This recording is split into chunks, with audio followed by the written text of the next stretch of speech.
ദൈവതിരുനാമം വാഴ്ത്തപ്പെടുമാറാവട്ടെ. സഭ തിരുവചന വെളിച്ചത്തിൽ എന്ന വിഷയത്തെ അധികരിച്ച് നാം ചില ആഴ്ചകളായിട്ട് ഒരുമിച്ച് ചില കാര്യങ്ങൾ പഠിച്ചു വരികയായിരുന്നു. അതിലിപ്പോൾ നമ്മൾ എത്തി നിൽക്കുന്നത് ദൈവം വ്യക്തികൾക്ക് കൊടുത്തിരിക്കുന്ന കൃപാവരങ്ങളും സഭയ്ക്ക് കൊടുത്തിരിക്കുന്ന കൃപാവരങ്ങളും. സഭയ്ക്ക് കൊടുത്തിരിക്കുക എന്ന് പറയുമ്പോൾ അത് വ്യക്തികൾക്ക് തന്നെയാണ് നൽകിയിരിക്കുന്നത്. എന്നാൽ അത് ഞാൻ പറഞ്ഞു, വിശുദ്ധന്മാരുടെ യഥാസ്ഥാപനത്തിനും ക്രിസ്തുവിൻ്റെ ശരീരമാകുന്ന സഭയുടെ ആത്മീക വളർച്ചയ്ക്കും വേണ്ടി ചില ആളുകളെ ചില പ്രത്യേക ശുശ്രൂഷകൾ നൽകിക്കൊണ്ട് ദൈവം എഴുന്നേൽപ്പിച്ചിട്ടുണ്ട്. അങ്ങനെയുള്ളവരുടെ ലിസ്റ്റാണ് നമ്മുടെ ബോർഡിൽ ഇപ്പോൾ നാം കാണുന്നത്. അതിൽ ആദ്യത്തെ രണ്ടെണ്ണം നമ്മൾ ചിന്തിച്ചതാണ്: അപ്പോസ്തലന്മാർ, പ്രവാചകന്മാർ, സുവിശേഷകന്മാർ, അത് കഴിഞ്ഞിട്ടുള്ള ഉപദേഷ്ടാക്കന്മാർ.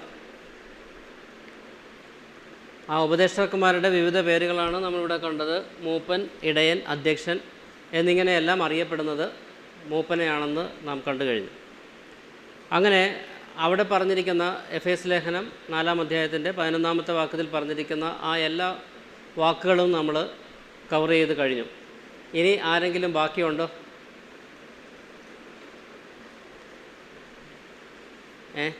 ഇനി ആരെങ്കിലും ബാക്കിയുണ്ടോ? ഇനി സഭയിൽ ഇങ്ങനെ എടുത്തു പറയത്തക്ക നിലയിലുള്ള ഏതെങ്കിലും ശുശ്രൂഷകൾ ചെയ്യുന്ന ആളുകളുണ്ടോ? പേരോടുകൂടിയ.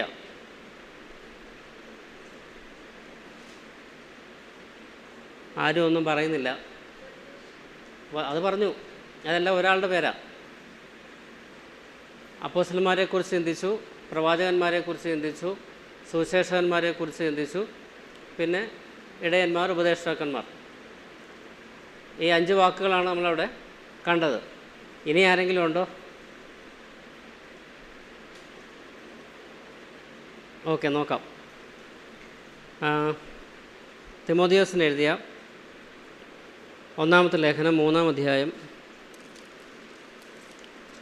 8 മുതൽ 11 വരെയുള്ള വാക്യങ്ങൾ വായിക്കാം.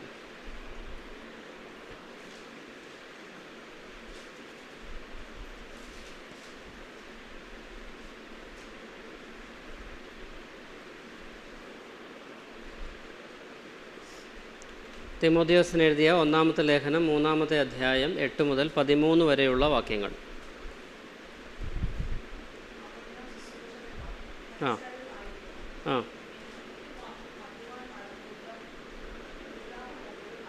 ആ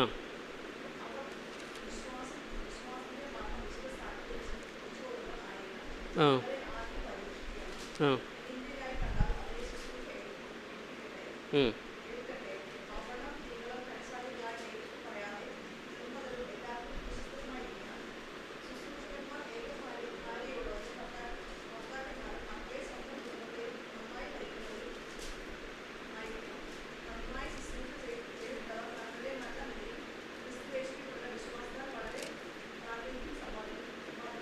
ആ മതി. ഇവിടെ ശുശ്രൂഷകന്മാർ എന്ന് പറഞ്ഞുകൊണ്ട് ഒരു വിഭാഗം ആളുകളെ പരിചയപ്പെടുത്തുകയാണ്. ശുശ്രൂഷകന്മാർ ഇംഗ്ലീഷിൽ ഉപയോഗിച്ചിരിക്കുന്നത് ഡീക്കൺസ് എന്നാണ്. ഈ വാക്ക് എവിടെ വന്നിട്ടില്ല. എഫേസ് ലേഖനം 4-11 വന്നിട്ടില്ല. കൊരിന്ത്യർക്ക് എഴുതിയ 1-ാം ലേഖനം 14-ാം അധ്യായത്തിൽ അല്ലെങ്കിൽ 12-ാം അധ്യായത്തിൽ വന്നിട്ടില്ല. പക്ഷേ ഇവിടെ ഒരു പ്രത്യേക വിഭാഗം ആൾക്കാരെ കുറിച്ച് പറഞ്ഞിരിക്കുക. ആരാത്? ഡീക്കൺമാർ അല്ലെങ്കിൽ ശുശ്രൂഷകന്മാർ. അപ്പോൾ സഭയ്ക്ക് ഉണ്ടായിരിക്കേണ്ടുന്ന 6-ാമത്തെ ഒരു വിഭാഗം ആളാണ് എന്ന് പറയുന്നത് ശുശ്രൂഷകന്മാർ എന്ന് പറയുന്നത്.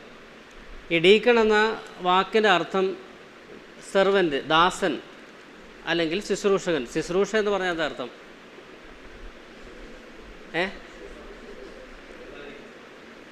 അല്ല, ശുശ്രൂഷ എന്ന വാക്കിൻ്റെ പച്ച മലയാളം എന്താ? വേലക്കാരൻ, അതാണ് അർത്ഥം, വേലക്കാരൻ. നമ്മൾ ഈ മന്ത്രിമാരുടെ ഇംഗ്ലീഷ് വാക്ക് എന്താ ഉപയോഗിക്കുന്നത്? മന്ത്രിക്ക് ഇംഗ്ലീഷിൽ എന്താ പറയുക? മിനിസ്റ്റർ. എന്താ മിനിസ്റ്റർ എന്ന വാക്കിൻ്റെ ശരിക്കുള്ള അർത്ഥം? മിനിസ്ട്രി ചെയ്യുന്ന ആളെയാണ് എന്ത് വിളിക്കുന്നത്? മിനിസ്റ്റർ എന്ന് വിളിക്കേണ്ടത്. മിനിസ്ട്രി എന്ന് പറഞ്ഞാൽ എന്താ അർത്ഥം? ശുശ്രൂഷ. ജനസേവകൻ, ജനങ്ങളെ സേവിക്കുന്നയാൾ. അപ്പം വാസ്തവത്തിൽ ഞാനിതിനു മുമ്പ് അത് പറഞ്ഞതാണ്. ജനങ്ങളെ സേവിക്കുന്ന ആളുകളെയാണ് എന്തെന്ന് വിളിക്കേണ്ടത്? മിനിസ്റ്റർ എന്ന് വിളിക്കേണ്ടത്, മന്ത്രി എന്ന് വിളിക്കേണ്ടത്, ശുശ്രൂഷകൻ എന്ന് വിളിക്കേണ്ടത്. നേരെ തിരിച്ചാണ് ഇപ്പോൾ എന്ത് ചെയ്ത് നടന്നുകൊണ്ടിരിക്കുന്നത്. നമ്മളാണ് അവരെ എന്ത് ചെയ്തുകൊണ്ടിരിക്കുന്നത്? സേവിച്ചുകൊണ്ടിരിക്കുന്നത്. പക്ഷേ വാസ്തവത്തിൽ ആ പേരിൻ്റെ അർത്ഥം അവർ നമ്മളെ എന്ത് ചെയ്തോളാം എന്നാണ് പറയുന്നത്. ജനങ്ങൾക്ക് വേണ്ടി തിരഞ്ഞെടുക്കപ്പെട്ട ആളുകൾ, അതാണ് ജനാധിപത്യം എന്ന് പറയുന്നത്. അന്നേരം അവർ ജനങ്ങൾക്ക് വേണ്ടി എന്ത് ചെയ്യുക? ശുശ്രൂഷിക്കുകയാണ്. ജനങ്ങളുടെ പ്രതിനിധികളായി നിന്നുകൊണ്ട്, ജനപ്രതിനിധി എന്നാണല്ലോ ഈ കാൻഡിഡേറ്റ് എന്ന് പറയുന്നത്. ഇപ്പം ഇലക്ഷൻ വരാൻ പോവല്ലേ, ഓരോ മണ്ഡലത്തിൽ ഓരോ സ്ഥാനാർത്ഥി നിന്നിട്ടുണ്ട്. അപ്പോൾ കാൻഡിഡേറ്റാണ്, അയാൾ സ്ഥാനാർത്ഥിയാണ്. അത് ജനപ്രതിനിധിയാണ്. ജനങ്ങൾക്ക് വേണ്ടി എന്ത് ചെയ്യുക? അവർ പ്രാതിനിധ്യം വഹിക്കുക. ഒരു വിഭാഗം, ഒരു ജില്ലയിലെ ആൾക്കാർക്ക് വേണ്ടി ഒരു വ്യക്തി എന്ത് ചെയ്യുക? പാർലമെൻറ്റിലേക്ക് പോവുകയാണ്. അപ്പോൾ ഇത്രയും ജനങ്ങൾക്ക് വേണ്ടി, ജനങ്ങളുടെ ആവശ്യങ്ങൾക്ക് വേണ്ടിയാണ് ഞാൻ നിങ്ങളെ പ്രതിനിധാനം ചെയ്ത് അവിടെ പോകുന്നതെന്നാണ് പറയുന്നത്. അപ്പോൾ അടുത്ത 5 വർഷം ഞാൻ നിങ്ങളെ എന്ത് ചെയ്യും? സേവിച്ചു കൊള്ളാം എന്നാണ് ഈ പറയുന്നതിൻ്റെ അർത്ഥം.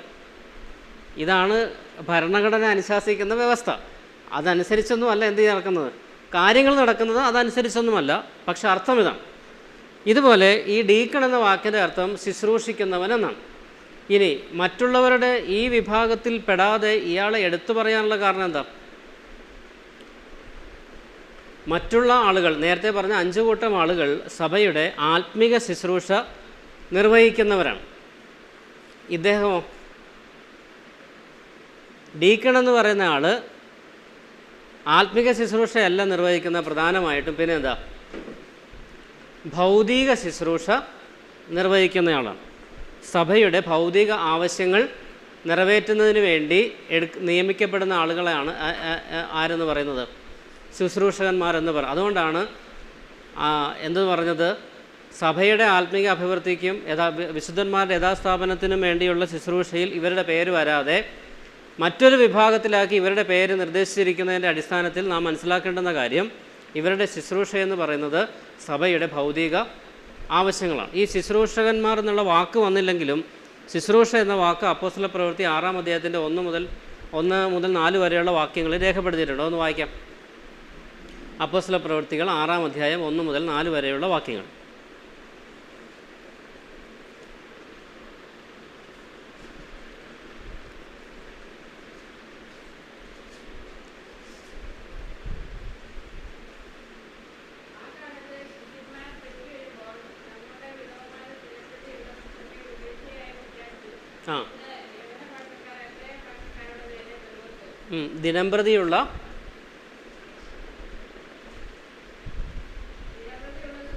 ദിനംപ്രതിയുള്ള ശുശ്രൂഷയിൽ. ഓക്കെ, ബാക്കി വായിച്ചോ. യവന ആ ആ ആ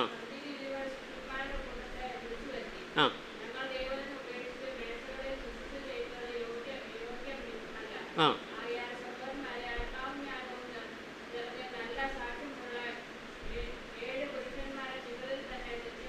ആ ഓക്കെ, മതി. അപ്പോൾ ദിനംപ്രതിയുള്ള ശുശ്രൂഷയെന്ന് കണ്ടു. അപ്പോസ്തലന്മാർ പ്രശ്നം അറിഞ്ഞു വന്നു. എന്നതാ പ്രശ്നം? യവന ഭാഷ സംസാരിക്കുന്നവരും എബ്രായ ഭാഷ സംസാരിക്കുന്നവരുമായ വിശ്വാസികൾ തമ്മിൽ ഒരു പ്രശ്നമുണ്ടായി. ഇത് നമ്മൾ ഈ വിഷയം പഠിക്കാൻ ആരംഭിച്ചപ്പോൾ തുടക്കത്തിൽ ഇത് പറഞ്ഞതാണ്. രണ്ടും യഹൂദന്മാരാണ്. ഒരു വ്യത്യാസമേ ഉള്ളൂ. ഒരു കൂട്ടർ എബ്രായ ഭാഷ സംസാരിക്കുന്നു, ഒരു കൂട്ടർ ഗ്രീക്ക് ഭാഷ സംസാരിക്കുന്നു. അപ്പോൾ ഗ്രീക്ക് ഭാഷ സംസാരിക്കുന്ന യഹൂദന്മാർ ഒരു കംപ്ലയിൻ്റ്, ഒരു പരാതി പറഞ്ഞു. എന്താ? ദിനംപ്രതിയുള്ള ശുശ്രൂഷയിൽ ഞങ്ങളുടെ വിധവമാരെ പരിഗണിക്കുന്നില്ല, വേണ്ട രീതിയിൽ ഞങ്ങൾക്ക് ശുശ്രൂഷ ലഭിക്കുന്നില്ല. അപ്പോൾ ദിനംപ്രതിയുള്ള ശുശ്രൂഷ എന്നാന്ന് മനസ്സിലായോ? എന്നതാ അത്? എന്നതാ അത്? ഭക്ഷണത്തിൻ്റെ കാര്യമാണ്. അതെങ്ങനെ മനസ്സിലായി? അപ്പോസ്തലന്മാർ വന്നിട്ട് എന്താ പറഞ്ഞത്? സഹോദരന്മാരെ, ഞങ്ങൾ മേശകളിൽ ദൈവവചനം വിട്ടിട്ട് മേശകളിൽ ശുശ്രൂഷിക്കുന്നത് ശരിയല്ല. അപ്പോൾ മേശയിലെ ശുശ്രൂഷ എന്താ അവിടെ? ഭക്ഷണം കൊടുക്കുന്ന കാര്യമാണ്. അപ്പോൾ നിങ്ങളൊരു കാര്യം ചെയ്യും, നിങ്ങളിൽ തന്നെ, പരാതി പറഞ്ഞ നിങ്ങളാണല്ലോ, നിങ്ങളിൽ തന്നെ 7 പേരെ തിരഞ്ഞെടുത്തു. പക്ഷേ അവരുടെ ക്വാളിഫിക്കേഷൻ വെച്ചിട്ടുണ്ട്, ആത്മാവും ജ്ഞാനവും നിറഞ്ഞ് നല്ല സാക്ഷ്യമുള്ള 7 പേരെ തിരഞ്ഞെടുത്തോണം. അവരെന്ത് ചെയ്തോട്ടെ? ഈ ശുശ്രൂഷ, ഈ വേലയ്ക്കാക്കാമെന്നാണ് പറഞ്ഞത്. അവിടെ ഉപയോഗിച്ച വാക്ക് വേല എന്നാണ്. ശുശ്രൂഷയായാലും വേലയായാലും രണ്ടും അർത്ഥം ഒന്ന് തന്നെയാണ്. പക്ഷേ എന്താ ശുശ്രൂഷ? അവിടുത്തെ ശുശ്രൂഷ എന്താ? ഭൗതികമാണ്, ആത്മീകമല്ല. പക്ഷേ ഈ 7 പേരെ തിരഞ്ഞെടുത്തപ്പോൾ അവർക്ക് കൊടുത്ത ക്വാളിഫിക്കേഷൻ എന്താ? പാചകം അറിയാവുന്ന, നല്ല ആരോഗ്യമുള്ള അങ്ങനെയുള്ള ആളുകളെയാണോ തിരഞ്ഞെടുത്തത്? വിളമ്പാൻ അറിയാവുന്ന അങ്ങനെയുള്ള ആളുകളെയാണോ തിരഞ്ഞെടുത്തത്? അല്ല, ആത്മാവ് നിറഞ്ഞ, ജ്ഞാനം നിറഞ്ഞ, നല്ല സാക്ഷ്യമുള്ള ആളുകളെ എന്തിനു വേണ്ടി തിരഞ്ഞെടുക്കണം? ഈ ഊണ് വിളമ്പാനായിട്ട് തിരഞ്ഞെടുക്കണം എന്നാണ് പറഞ്ഞത്. മനസ്സിലായോ? അപ്പോൾ ഭൗതിക ശുശ്രൂഷയാണെങ്കിലും ചെയ്യേണ്ടുന്ന വ്യക്തിക്ക് നിർദ്ദിഷ്ടമായ യോഗ്യത അന്നേ പറഞ്ഞിട്ടുണ്ട്. അതവിടെ നിൽക്കട്ടെ. ഇനി ഈ ശുശ്രൂഷക്കാരൻ അല്ലെങ്കിൽ ഡീക്കൺ എന്നുള്ള വാക്ക് വേറെ ചില അർത്ഥങ്ങളിൽ ഉപയോഗിച്ചിട്ടുണ്ട്.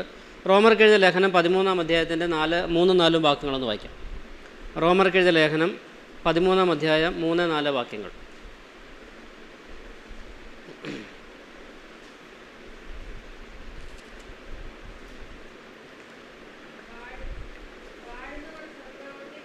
ആ, ഭയങ്കരം.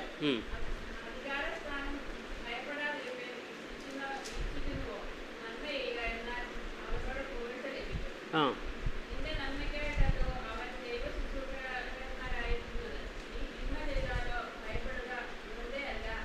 അവൻ വാൾ വഹിക്കുന്നത്. ആ, മതി. ഇത് രാജാക്കന്മാരുടെ ഭരണകാലത്ത് എഴുതിയത് കൊണ്ടാണ് അങ്ങനെ രേഖപ്പെടുത്തിയിരിക്കുന്നത്. വാഴുന്നവർ സൽപ്രവൃത്തിക്കല്ല ദുഷ്പ്രവൃത്തിക്കത്രേ ഭയങ്കരം. എന്ത് മനസ്സിലായി?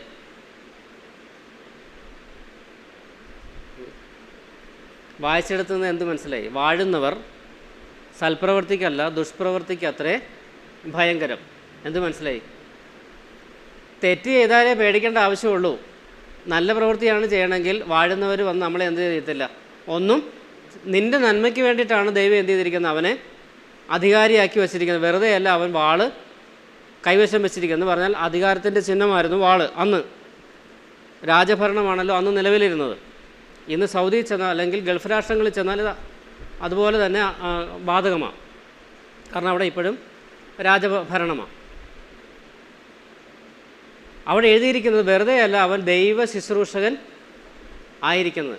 അപ്പോൾ ഈ അധികാരിയെ ദൈവത്തിൻ്റെ ആരാക്കി വച്ചിരിക്കുക? ദൈവത്തിൻ്റെ ഡീക്കണാണ്, ദൈവത്തിൻ്റെ ശുശ്രൂഷകനാണ്. പറഞ്ഞു മനസ്സിലായോ? ആ ആളെ ഉപയോഗിച്ചിരിക്കുന്ന പദമാണ് ഞാൻ പറഞ്ഞത്. ദൈവത്തിൻ്റെ ശുശ്രൂഷകനായിട്ടാണ് ദൈവം ആരെ വെച്ചിരിക്കുന്നത്? ഈ അധികാരിയെ വെച്ചിരിക്കുന്നത്. ജനാധിപത്യ ഗവൺമെൻറ് സിസ്റ്റമായാലും കൊള്ളാം, രാജഭരണമായാലും കൊള്ളാം. കാരണം ദൈവത്താൽ അല്ലാതെ ഒരധികാരവും ഇല്ല എന്ന് നാം തിരുവെഴുത്തിൽ വായിക്കുന്നുണ്ട്. അപ്പോൾ ആക്കി വച്ചിരിക്കുന്ന എല്ലാ അധികാരികളും ദൈവമാക്കി വച്ചിരിക്കുന്നതാണ്. ദൈവത്തിൻ്റെ ശുശ്രൂഷകന്മാരാണവർ. ഇനി മറ്റൊരു വാക്ക് നോക്കാം. റോമലേഖനം 16:1.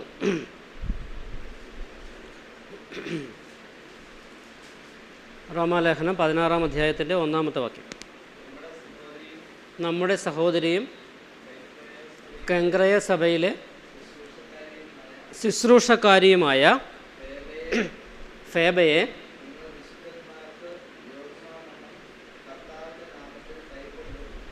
മതി. അപ്പോൾ കെങ്ക്രയ സഭയിൽ ഒരു ഫേബ എന്നു പേരുള്ള ആരുണ്ടായിരുന്നു? ഒരു സഹോദരി ഉണ്ടായിരുന്നു. ആ സഹോദരിയെ വിശേഷിപ്പിച്ചിരിക്കുന്ന ആരായിട്ടാ? ശുശ്രൂഷക.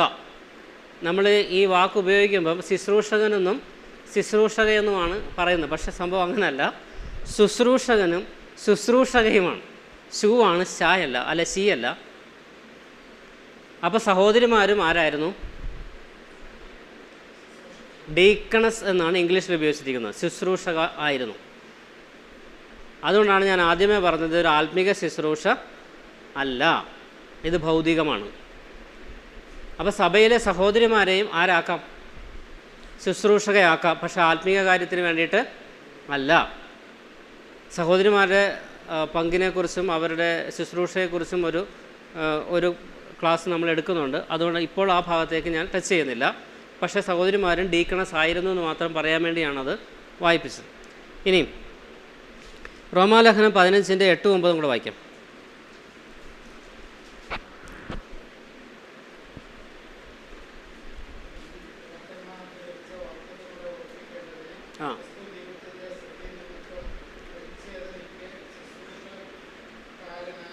മതി. ദൈവത്തിൻ്റെ സത്യനിമിത്തം ക്രിസ്തു പരിച്ഛേദനയ്ക്ക് എന്തായി?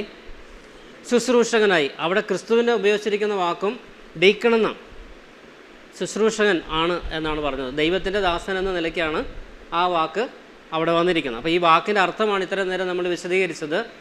ഡീക്കൺ അല്ലെങ്കിൽ ശുശ്രൂഷകൻ എന്ന് പറഞ്ഞാൽ സേവിക്കുന്നവൻ, വേല ചെയ്യുന്നവൻ, ദാസൻ എന്നൊക്കെയാണ് അതിൻ്റെ അർത്ഥം. ഇനിയും ആരാണ് ഇവരെ അപ്പോയിൻ്റ് ചെയ്യുന്നത്? സഭയിൽ ഡീക്കണെ നിയമിക്കുന്നത് ആരാണ്? നേരത്തെ പറഞ്ഞ എഫേസ്യ ലേഖനം 4:11 5 ആളുകളെക്കുറിച്ച് നമ്മൾ ചിന്തിച്ചു. അവരെ ആരാ നിയമിക്കുന്നത്? അപ്പോസ്തലന്മാർ, പ്രവാചകന്മാർ, സുവിശേഷകന്മാർ, ഇടയന്മാർ, ഉപദേഷ്ടാക്കന്മാർ. അവരെ ആരാ നിയമിച്ചത്? ദൈവമാണ്. ഇവരെ സഭയിൽ ആരാ നിയമിക്കുന്നത്?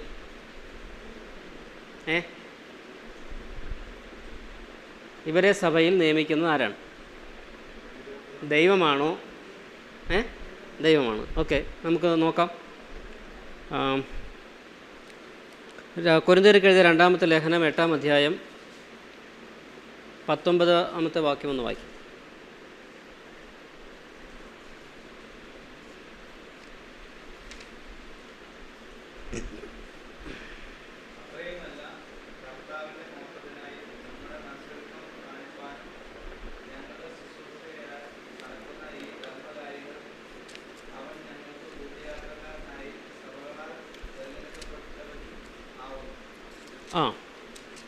നിൽക്കട്ടെ. സഭകളാൽ തിരഞ്ഞെടുക്കപ്പെട്ടവൻ ആകുന്നു. ആരാ? എന്ത് ശുശ്രൂഷയെന്ന് അവിടെ രേഖപ്പെടുത്തിയിട്ടുണ്ട്. 18-ാമത്തെ വാക്യം, ഞങ്ങൾ അവനോടുകൂടെ ഒരു സഹോദരനെയും അയച്ചിരിക്കുന്നു. അല്ലെങ്കിൽ 17 തൊട്ട് വായിക്കാം. 16 മുതൽ. നിങ്ങൾക്ക് വേണ്ടി തീത്തോസിൻ്റെ ഹൃദയത്തിൽ ഈ ജാഗ്രത നൽകിയ ദൈവത്തിന് സ്തോത്രം. അവൻ അപേക്ഷ കൈക്കൊണ്ടു എന്ന് മാത്രമല്ല, അത്യുത്സാഹിയാകയാൽ സ്വമേധയായി നിങ്ങളുടെ അടുക്കലേക്ക് പുറപ്പെട്ടു. ഞങ്ങൾ അവനോട് കൂടെ ഒരു സഹോദരനെയും അയച്ചിരിക്കുന്നു. സുവിശേഷ സംബന്ധമായുള്ള അവൻ്റെ പുകഴ്ച സകല സഭകളിലും പരന്നിരിക്കുന്നു. അത്രയുമല്ല, കർത്താവിൻ്റെ മഹത്വത്തിനായും നമ്മുടെ മനസ്സൊരുക്കം കാണിക്കുവാനായും ഞങ്ങളുടെ ശുശ്രൂഷയാൽ നടക്കുന്ന ഈ ധർമ്മകാര്യത്തിൽ അവൻ ഞങ്ങൾക്ക് കൂട്ടുയാത്രക്കാരനായി സഭകളാൽ തിരഞ്ഞെടുക്കപ്പെട്ടവനും ആകുന്നു. സഭകളാൽ തിരഞ്ഞെടുക്കപ്പെട്ടവൻ. അപ്പോൾ 1-2 വ്യക്തികളെ സാമ്പത്തിക കൂട്ടായ്മ മറ്റ് ചില സഭകളിലേക്ക് നൽകുന്നതിന് വേണ്ടിയിട്ട് ചിലരെ സുവിശേഷകന്മാരും അപ്പോസ്തലന്മാരും ചേർന്ന് തിരഞ്ഞെടുത്തു, സഭകളും ചേർന്ന് തിരഞ്ഞെടുത്തു. എന്നിട്ട് എന്ത് ചെയ്യുക? അവരെ ഈ പൈസയുമായിട്ട്, ഈ സാമ്പത്തിക കൂട്ടായ്മയുമായിട്ട് അയക്കുകയാണ്. അപ്പോൾ ഭൗതിക ആവശ്യങ്ങൾ നിർവഹിക്കുന്നതിന് വേണ്ടി സഭകളാൽ തിരഞ്ഞെടുക്കപ്പെട്ടവരവർ. ഒരു ഉദാഹരണം പെട്ടെന്ന് പറഞ്ഞാൽ മനസ്സിലാക്കാനായിട്ട്, ഇപ്പോൾ VBS നടക്കുന്ന സമയമാണ്. നമ്മുടെ VBS മെറ്റീരിയൽസ് കളക്ട് ചെയ്യുന്നത് പുത്തങ്കാവ് ക്യാമ്പ് സെൻറ്ററിൽ നിന്നാണ്, SBS ക്യാമ്പ് സെൻറ്ററിൽ നിന്നാണ്. കോട്ടയം ജില്ലയിലെ ഏതെല്ലാം സഭകളിൽ SBS-ൻ്റെ VBS നടക്കുന്നോ ആ സഭകളെല്ലാം ഇവിടുത്തെ കോട്ടയം സെൻറ്ററിലെ സുവിശേഷൻ ബാലസംഘത്തിലെ സെക്രട്ടറിയോ പ്രസിഡൻറ്റ് ഭാരവാഹികൾ ആരെങ്കിലുമൊക്കെ വിവരം അറിയിക്കും. എന്നിട്ട് ഇവരെന്ത് ചെയ്യും? ഇവർ നിയമിച്ചിരിക്കുന്ന 2-3 ആളുകൾ എന്ത് ചെയ്യും? അത് പോയി കളക്ട് ചെയ്തുകൊണ്ട് വന്ന് ഓരോ സഭകളിലും കൊടുക്കും. അപ്പോൾ സഭകളാൽ തിരഞ്ഞെടുക്കപ്പെട്ടു. എന്തിനു വേണ്ടിയാണ്? ഒരു ഭൗതിക കാര്യമായ ചെയ്യുന്നത് ആത്മീയ കാര്യത്തിന് വേണ്ടിയിട്ടാണെങ്കിലും യാത്ര ചെയ്ത് ഈ സാധനം കൊണ്ടുവന്ന് ഇവിടെ കൊടുക്കണം. അവരുടെ ഒരു ദിവസത്തെ വേല മെനക്കെട്ടിട്ടായിരിക്കാം, അല്ലാതെ ആയിരിക്കാം. പക്ഷേ എന്തുമായിക്കൊള്ളട്ടെ, ഇതിന് വേണ്ടി പോയി വരുന്നത് ഒരു സഭയുടെ ആവശ്യത്തിന് വേണ്ടിയിട്ടല്ല, ഒരുപാട് സഭകളുടെ ആവശ്യത്തിന് വേണ്ടി എന്ത് ചെയ്യാം? തിരഞ്ഞെടുക്കുക. എന്നാൽ ഒരു സഭയിൽ എന്തുണ്ടാവും? ഒരു സഭയിലെ ഒരു ശുശ്രൂഷകനായിരിക്കുമല്ലോ ഇയാൾ. അതുകൊണ്ടാണല്ലോ ഇവർ തിരഞ്ഞെടുക്കുന്നത്. അപ്പോൾ ഇവരെല്ലാവരും സഭകളാൽ തിരഞ്ഞെടുക്കപ്പെട്ടവരാണ്. അത് പറയാൻ വേണ്ടി ഇത്രയും പറഞ്ഞത്. ഇനി ഒരു വാക്യം കൂടെ വായിക്കാം. കൊരിന്ത്യർക്ക് എഴുതിയ 1-ാം ലേഖനം 16-ാം അധ്യായത്തിൻ്റെ 3-4 വാക്യങ്ങൾ.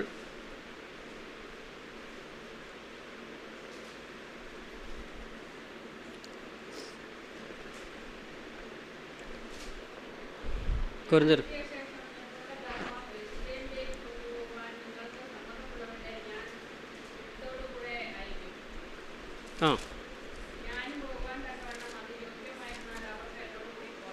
ഓക്കെ. ഞാൻ എത്തിയ ശേഷം നിങ്ങളുടെ ധർമ്മം എന്ന് പറഞ്ഞാൽ നിങ്ങൾ നിങ്ങൾ കളക്ട് ചെയ്ത് വെച്ചിരിക്കുന്ന പണം യെരുശലേമിലേക്ക് കൊണ്ടുപോകുവാൻ നിങ്ങൾക്ക് സമ്മതമുള്ളവരെ ഞാൻ എഴുത്തോടുകൂടെ അയക്കും. നിങ്ങൾക്ക് സമ്മതമുള്ളവരെ, കൊരിന്ത്യയിലെ സഭയോടാണ് പറയുന്നത്. അതൊരു പ്രാദേശിക സഭയാണ്. നേരത്തെ ഞാൻ പറഞ്ഞത് കളക്റ്റീവായിട്ടുള്ള കാര്യമാണെങ്കിൽ ഇതൊരു ഒറ്റ സഭയുടെ കാര്യമാണ് പറഞ്ഞത്. നിങ്ങൾക്ക് സമ്മതമുള്ള ആളുകളെ ഞാൻ എന്ത് ചെയ്യും? ഒരു എഴുത്തും തന്ന് ഞാൻ അയക്കാം എന്നാണ് പറഞ്ഞത്. അപ്പോൾ ആ സഭയിലെ നിങ്ങൾക്ക് സമ്മതമുള്ളവർ, അപ്പോൾ സഭയാണ് എന്ത് ചെയ്യുന്നത്, ഈ ഇങ്ങനെയുള്ള ഭൗതിക ആവശ്യങ്ങൾക്ക് വേണ്ടി നടത്തുന്ന ശുശ്രൂഷകന്മാരെ സെലക്ട് ചെയ്യുന്ന അല്ലെങ്കിൽ നിയമിക്കുന്നു. പക്ഷേ അത് നിയമിക്കുന്ന ആരാന്ന് ഞാൻ പറഞ്ഞെങ്കിലും എങ്ങനെയുള്ള ആളുകളെയാണ് നിയമിക്കേണ്ടതെന്നുള്ളതാണ് നമ്മൾ എന്ത് ചെയ്യുന്നത്, തിമോഥെയോസിന് എഴുതിയ ലേഖനത്തിൽ ആദ്യം വായിച്ചത്. നോക്കാം അവരുടെ ക്വാളിഫിക്കേഷൻ എന്തൊക്കെയാണെന്ന് നോക്കാം. എന്തൊക്കെയാണ് അവരുടെ യോഗ്യതകൾ? ഒന്നുകൂടെ വായിക്കാം. തിമോഥെയോസിന് എഴുതിയ 1-ാം ലേഖനം 3-ാം അധ്യായത്തിൻ്റെ 8 മുതലുള്ള വാക്യങ്ങളിൽ, അവണ്ണം ശുശ്രൂഷകന്മാർ ഘനശാലികളായിരിക്കണം, ഇരുവാക്കുകാരും മദ്യപന്മാരും ദുർലാഭമോഹികളും അരുത്. ഘനശാലി എന്ന് പറഞ്ഞാൽ എൻ്റെ അർത്ഥം എന്താ? നല്ല വെയിറ്റ് ഇട്ട് ബലം പിടിച്ച് നടക്കുന്നതിനാണോ ഘനശാലി എന്ന് പറയുന്നത്? പൈസയുള്ളവൻ. ഇംഗ്ലീഷിൽ ഉപയോഗിച്ചിരിക്കുന്ന വാക്ക് deacons likewise must be men of dignity എന്ന് പറഞ്ഞാൽ മാന്യതയുള്ളവർ ആയിരിക്കണം. ഡിഗ്നിറ്റി എന്ന് പറഞ്ഞാൽ മാന്യത എന്ന അർത്ഥം, ഡിഗ്നിറ്റി.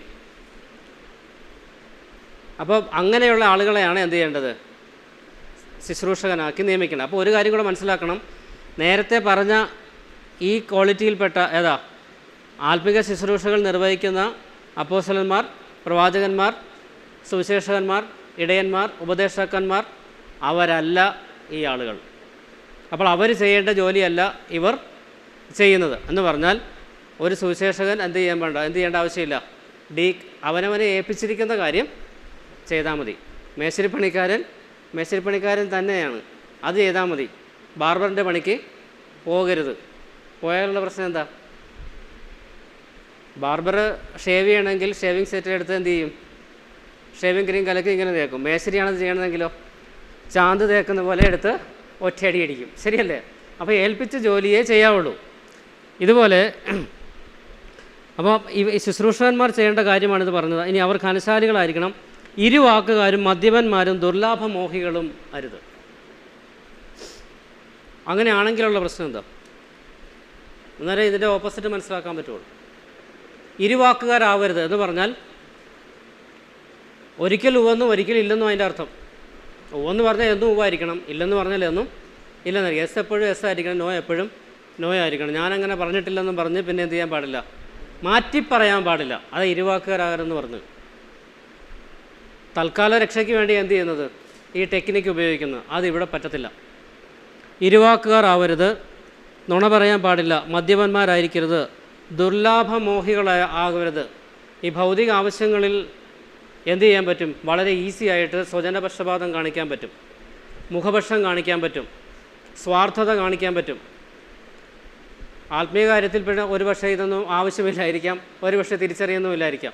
പക്ഷെ ഭൗതിക കാര്യത്തിൽ ഇത് കാണിച്ചാൽ ആളുകൾക്ക് പെട്ടെന്ന് മനസ്സിലാവും.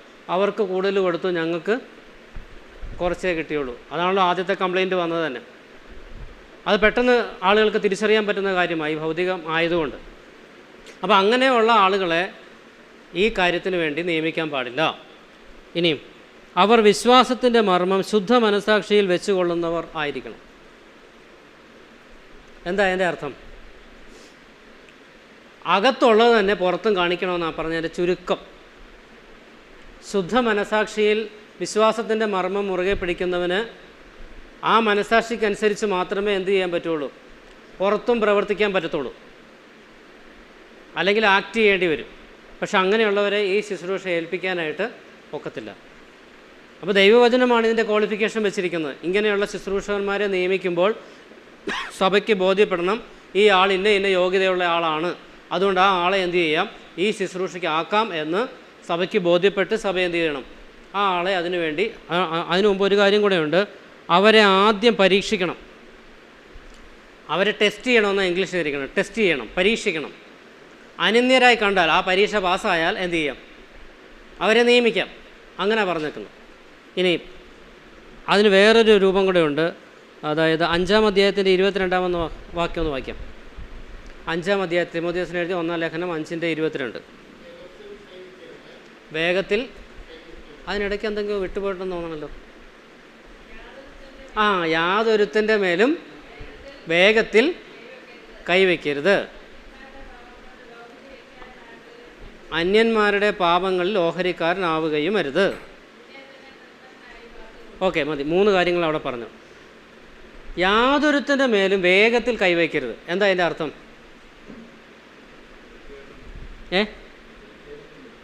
എടുത്തുചാട്ടം വരുത്. വേറെ വല്ല അർത്ഥമുണ്ടോ?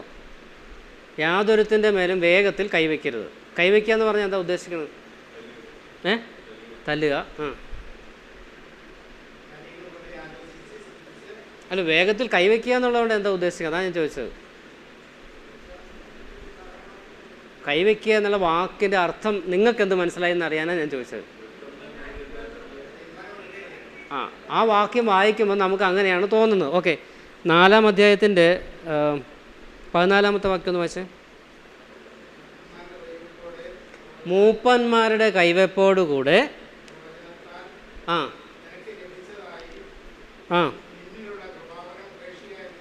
മതി. മൂപ്പന്മാർ കൈവച്ച് എന്തിനാ തിമോഥെയോസിൻ്റെ പുറത്ത്? ഞാൻ പറഞ്ഞ മനസ്സിലായോ? മൂപ്പന്മാർ തിമോഥെയോസിൻ്റെ പുറത്ത് കൈവച്ച് എന്തിനാ? തല്ലിയതാണോ? അല്ല, പിന്നെന്താ? കൃപാവരമാണ് എന്ന് പറഞ്ഞാൽ ഈ ആൾക്ക് ഇന്ന ക്വാളിറ്റി ഉണ്ടെന്ന് അന്നത്തെ കാലത്തെ കാര്യമാണ് പറയുന്നത്. അപ്പോസ്തലന്മാരല്ലെങ്കിൽ മൂപ്പന്മാരെന്ത് ചെയ്യണം? ഈ ആളെ അപ്രൂവ് ചെയ്യുകയാണ്, അംഗീകരിക്കുകയാണ്. അതിനാണ് കൈവെപ്പ് ശുശ്രൂഷ എന്ന് പറയുന്നത്. തല്ലിൻ്റെ ശുശ്രൂഷ അല്ല. ഈ കൈവെപ്പ് എന്ന് പറയുന്നത് ലേ ഹാൻഡ്സ് എന്ന് പറഞ്ഞാൽ അതിൻ്റെ അർത്ഥം ഒരാളെ അംഗീകരിക്കുന്നു എന്നാണ്. അപ്പോൾ യാതൊരുത്തിൻ്റെ ഈ അർത്ഥത്തിൽ വേണം ഈ വാക്യം ചിന്തിക്കാൻ. യാതൊരുത്തിൻ്റെ മേലും വേഗത്തിൽ കൈവയ്ക്കരുതെന്ന് പറഞ്ഞാൽ അർത്ഥം എന്താ? ഒരാളെ പെട്ടെന്ന് തന്നെ പിടിച്ച് എന്താക്കരുത്? ഒരു ശുശ്രൂഷയ്ക്കാക്കരുത്. Wait and see. അതാ അതിൻ്റെ അർത്ഥം. രക്ഷിക്കപ്പെട്ട് സ്നാനപ്പെട്ട് പിറ്റേന്ന് എന്താ? ഡീക്കണാക്കരുത്. ഡീക്കണാക്കാൻ പാടില്ല. Test and see. ടെസ്റ്റ് ചെയ്യണം, ആളെ ടെസ്റ്റ് ചെയ്യണം. ഞങ്ങളുടെ നാട്ടിലൊക്കെ ചില ആൾക്കാരുണ്ട്, 3 മാസം മേശരിമാരുടെ കൂടെ മൈക്കാട് പണിക്ക് പോകും. 4-ാം മാസം മുതൽ പുള്ളി ഒരു കരണ്ടിയും പലകയും എടുത്ത് ആളാരായി, ആൾ മേശരിയായി. പക്ഷെ അതിവിടെ ദൈവസഭയിൽ അത് അനുവദിച്ചിട്ടില്ല. യാതൊരുത്തിൻ്റെ മേലും വേഗത്തിൽ കൈവയ്ക്കലെന്ന് പറഞ്ഞതിൻ്റെ അർത്ഥം അവനെ പെട്ടെന്ന് തന്നെ ഒരു ശുശ്രൂഷക്കാരനായി അംഗീകരിക്കാൻ പാടില്ല. അവനെ പരീക്ഷിക്കണം. അനിന്യനായി കണ്ടാൽ എന്ത് ചെയ്യാം? ആ ശുശ്രൂഷ ഏൽപ്പിക്കാം, കുഴപ്പമില്ല. പക്ഷെ അതുവരെ എന്ത് ചെയ്യണം? മൂപ്പന്മാരുടെ യോഗ്യത പറഞ്ഞപ്പോഴും പറഞ്ഞു, പുതിയ ശിഷ്യ സാത്താന് വന്നതുപോലെ നിഗളിച്ചിട്ട് എന്ത് ചെയ്യാൻ പറ്റില്ല? അവൻ സാത്താനെ പോലെ നശിച്ചു പോകാതിരിക്കേണ്ട ഒരു പുതിയ ശിഷ്യന്മാരും അരുത്. അത് മൂപ്പന് ക്വാളിറ്റിയിലും അത് വന്നിട്ടുണ്ട്. അതേ യോഗ്യതയൊക്കെ തന്നെയാണ് ഡീക്കണും വന്നേക്കുന്നത്. ശുശ്രൂഷ വേറെയാണെന്നേ ഉള്ളൂ. പക്ഷേ ക്വാളിഫിക്കേഷൻ എല്ലാം ഏകദേശം തുല്യമാണ്. അപ്പോൾ ഈ ആളെ പരീക്ഷിക്കണം. പെട്ടെന്ന് ഒരാളെ ഡീക്കണാക്കാൻ പാടില്ല. ആൾ യോഗ്യതയുള്ളവനാണ് തെളിയിക്കപ്പെട്ടതിന് ശേഷം മാത്രമേ ഈ ശുശ്രൂഷ ഏൽപ്പിക്കാവുള്ളൂ. ഇനിയും അവണ്ണം സ്ത്രീകളും ഘനശാലികളായി ഏഷണി പറയാതെ നിർമ്മതമാരും എല്ലാറ്റിലും വിശ്വസ്തമാരുമായിരിക്കണം. ഈ ഡീക്കന്മാരുടെ ശുശ്രൂഷകളുടെ ക്വാളിറ്റികളുടെ കാര്യം പറയുന്ന കൂട്ടത്തിൽ ഈ സ്ത്രീകളെ എന്തിനാണ് അതിനകത്തോട്ട് വലിച്ചഴിച്ചത്? ഇതിൽ POC ബൈബിളിൽ ഭാര്യമാരെന്നാണ് ഉപയോഗിച്ചേക്കുന്നത്. അപ്പോൾ പെട്ടെന്ന് നമ്മൾ മനസ്സിലാക്കുന്നത് ഡീക്കന്മാരുടെ ഭാര്യമാർ എങ്ങനെയായിരിക്കണമെന്ന് ഈ പറഞ്ഞ ക്വാളിറ്റി ചിന്ത മനസ്സിലേക്ക് വരാം. എന്നാൽ ഞാൻ പരിശോധിച്ചു, ഓൾമോസ്റ്റ് എല്ലാ ഇംഗ്ലീഷ് വെർഷനുകളിലും വിമൻ എന്ന് മാത്രമേ കൊടുത്തിട്ടുള്ളൂ. എന്ന് പറഞ്ഞാൽ ഡീക്കൻ്റെ ഭാര്യ ശുശ്രൂഷക ഡീക്കണസ് ആവണമെന്ന് നിർബന്ധമൊന്നും ഇല്ല. സഭയിലെ ഏത് സഹോദരിയേക്കും ഈ പറഞ്ഞ ക്വാളിറ്റി ഉണ്ടെങ്കിൽ എന്താക്കാം? സഭയ്ക്ക് ഭൗതിക ശുശ്രൂഷയ്ക്ക് വേണ്ടി സഭയ്ക്ക് നിയമിക്കാം. പക്ഷേ ഈ പറഞ്ഞ ക്വാളിറ്റി എല്ലാം ഉണ്ടായിരിക്കണം. എന്തൊക്കെയാണെന്ന് നോക്കിയേ. മാന്യതയുള്ളവളായിരിക്കണം, ഏഷണി പറയാത്തവളായിരിക്കണം, അഹങ്കാരമില്ലാത്തവളായിരിക്കണം, വിശ്വസ്തതയുള്ളവളായിരിക്കണം, ശുശ്രൂഷകന്മാർ ഏകഭാര്യയുള്ള ഭർത്താക്കന്മാരും മക്കളെയും സ്വന്തം കുടുംബങ്ങളെയും നന്നായി ഭരിക്കുന്നവരും ആയിരിക്കണം. അപ്പോൾ അതിൻ്റെ ഓപ്പോസിറ്റ് എടുത്ത് ഏക ഭർത്താവുള്ളവൾ ആയിരിക്കണം. പിന്നെ മക്കളെയും സ്വന്തം കുടുംബത്തെയും നന്നായി പരിപാലിക്കുന്നവളും ആയിരിക്കണം. ഡീക്കണുള്ള അതേ ക്വാളിറ്റി തന്നെയാണ് ആർക്കും വേണ്ടത്, ഡീക്കണസിനും ഉണ്ടായിരിക്കേണ്ടത്. ശുശ്രൂഷകനുള്ള അതേ ക്വാളിറ്റി തന്നെ ശുശ്രൂഷകയ്ക്കും ഉണ്ടായിരിക്കണം. അങ്ങനെയുള്ളവരെ മാത്രമേ ഈ ശുശ്രൂഷ ഭരമേൽപ്പിക്കാൻ പാടുള്ളൂ. വിശ്വസ്തതയുള്ളായിരിക്കണം, മാന്യതയുള്ളവളായിരിക്കണം, ഏഷണി പറയാത്തവളായിരിക്കണം. സാധാരണ നിലയിൽ ഇതും കൊണ്ട് പോകുന്ന ആരാ? തുമ്പും പാലും പിടിച്ച് ഒരു വീട്ടിൽ നിന്ന് മറ്റൊരു വീട്ടിലേക്ക്, ഒരു ഫോണിൽ നിന്ന് മറ്റൊരു ഫോണിലേക്ക് കൊണ്ടുപോകുന്നത് സഹോദരിമാരാണ്. അതുകൊണ്ടാണ് അവിടെ വളരെ ക്ലിയറായിട്ട് ഈ കാര്യങ്ങളെല്ലാം പറഞ്ഞിരിക്കുന്നത്. അങ്ങനെയുള്ള ആളുകളെ ഈ ശുശ്രൂഷയ്ക്ക് ഏൽപ്പിക്കാനായിട്ട് പാടില്ല. ഇനി ഇവർക്കൊരു റിവാർഡുണ്ട്, ഒരു സമ്മാനം അല്ലെങ്കിൽ ഒരു പ്രതിഫലം ദൈവം വെച്ചിട്ടുണ്ട്. 13-ാമത്തെ വാക്യത്തിൽ, നന്നായി ശുശ്രൂഷ ചെയ്തിട്ടുള്ളവർ തങ്ങൾക്ക് നല്ല നിലയും ക്രിസ്തുയേശുവിലുള്ള വിശ്വാസത്തിൽ വളരെ പ്രാഗൽഭ്യവും സമ്പാദിക്കുന്നു. അത് അവർ തന്നെ സമ്പാദിക്കുന്ന കേട്ടോ, അവർ തന്നെ സമ്പാദിക്കുന്നതാണ്. ദംസെൽസ് എന്ന് ഇംഗ്ലീഷിൽ കൊടുത്തിരിക്കുന്നത്. നന്നായി ശുശ്രൂഷ ചെയ്തിട്ടുള്ളവർ തങ്ങൾക്ക് നല്ല നിലയും ക്രിസ്തുയേശുവിലുള്ള വിശ്വാസത്തിൽ വളരെ പ്രാഗൽഭ്യവും സമ്പാദിക്കുന്നു. അപ്പോൾ ഈ ശുശ്രൂഷകൾ ചെയ്യുമ്പോൾ അതിനൊരു റിവാർഡ് പ്രതീക്ഷിക്കാം. അത് റിവാർഡ് എന്ത് ചെയ്തിട്ടുണ്ട്? ദൈവവചനം ഉറപ്പ് തരുന്നുണ്ട്. അതിനടിസ്ഥാനത്തിൽ എന്ത് ചെയ്യാം? ദൈവവചനത്തിൻ്റെ വ്യവസ്ഥയ്ക്കനുസരിച്ച് ഇങ്ങനെയുള്ള ഗുണഗണങ്ങളുള്ള വ്യക്തികളെ സഭയുടെ ഭൗതിക ആവശ്യങ്ങൾക്ക് വേണ്ടി സഭ നിയമിക്കുന്നതോടൊപ്പം അവരെ പരീക്ഷിച്ച് കണ്ട് അങ്ങനെ നിയമിച്ച് അതിനനുസരിച്ച് അവർ ജീവിക്കുകയും പ്രവർത്തിക്കുകയും ശുശ്രൂഷകളിൽ വിശ്വസ്തത കാണിക്കുകയും ചെയ്യുമ്പോൾ ഓട്ടോമാറ്റിക്കായിട്ട് ദൈവം എന്ത് ചെയ്തു കൊടുത്തോളും? ദൈവം തൻ്റെ വാക്കുകളിൽ എപ്പോഴും വിശ്വസ്തനാണ്. ആ പ്രതിഫലം അവർക്ക് ലഭിക്കുകയും ചെയ്യും. അവിടെ കൊണ്ട് ഞാൻ തൽക്കാലം ഓടിച്ച് പറഞ്ഞ് അതങ്ങ് അവസാനിപ്പിക്കുകയാണ്. ഇനി മറ്റൊരു കാര്യം, 2 വിഷയങ്ങളാണ് ഇന്ന് സംസാരിക്കാൻ ആഗ്രഹിച്ചത്. സമയ പരിമിതിയുണ്ട്, ഓടിച്ച് പറഞ്ഞങ്ങ് പോവുകയാണ്. ഇനി സഭയുടെ സാമ്പത്തിക കാര്യം. ഇത്രയും ആത്മിക ശുശ്രൂഷകൾ കണ്ടു, ഭൗതിക ശുശ്രൂഷ കണ്ടു. ഇനി അടുത്ത വളരെ ഇമ്പോർട്ടൻ്റ് ആയിട്ടുള്ള മറ്റൊരു വിഷയമാണ് സഭയുടെ സാമ്പത്തിക ആവശ്യം. ഒരു വ്യക്തിക്ക് പണം തരുന്നതാരാ? ദൈവമാ തരുന്നത് അല്ലേ? നമ്മളിങ്ങോട്ട് വന്നപ്പം വല്ലതും കൊണ്ടുവന്നായിരുന്നോ? ഇവിടെ നിന്ന് പോകുമ്പം വല്ലതും കൊണ്ടുപോകാൻ പറ്റുമോ? അപ്പോൾ ഇപ്പോൾ നമ്മുടെ കയ്യിലിരിക്കുന്നതൊക്കെ ആരുടെയാണ്? ഓക്കെ, ഇനി കൊരിന്ത്യർക്ക് എഴുതിയ 1-ാം ലേഖനം 4:7 ഒന്ന് വായിക്കും.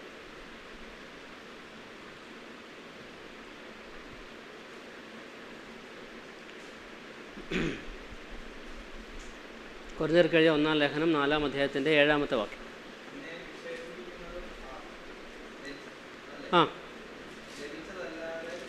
ലഭിച്ചതല്ലാതെ നിനക്ക് എന്തുള്ളൂ? ലഭിച്ചതെങ്കിലോ ലഭിച്ചതെങ്കിലോ ലഭിച്ചതല്ല എന്ന പോലെ പ്രശംസിക്കുന്നത് എന്ത്? ഇത് ഭൗതികവുമാകാം ആത്മികവുമായാം. തരുന്നതാരാ? അപ്പോൾ ലഭിച്ചതാണേ, ലഭിച്ചതാ.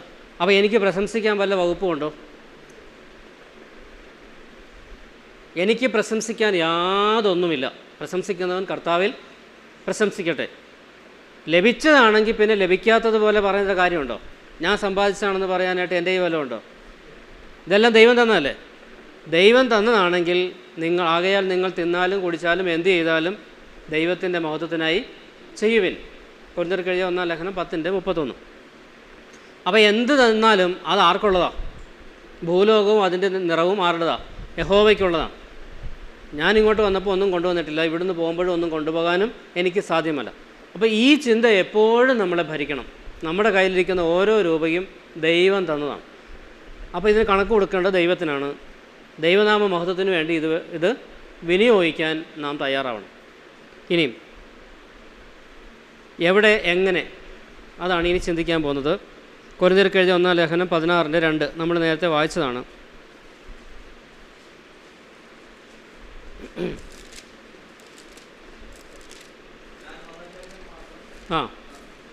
വായിച്ചോ?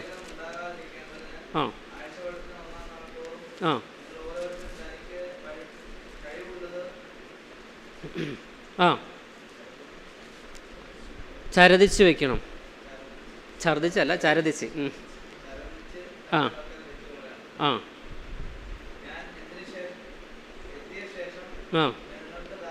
നിങ്ങളുടെ ധർമ്മം യെരൂശലേമിലേക്ക് കൊണ്ടുപോകാൻ നിങ്ങൾക്ക് സമ്മതമുള്ളവരെ. ഓക്കെ, അത് നമ്മൾ നേരത്തെ വായിച്ചതാണ്. ആഴ്ചവട്ടത്തിൻ്റെ 1-ാം നാൾ തോറും നിങ്ങൾ എന്ത് ചെയ്തോണം? ഓരോരുത്തരും അങ്ങനെ വായിച്ചത് എങ്ങനെയാണ്?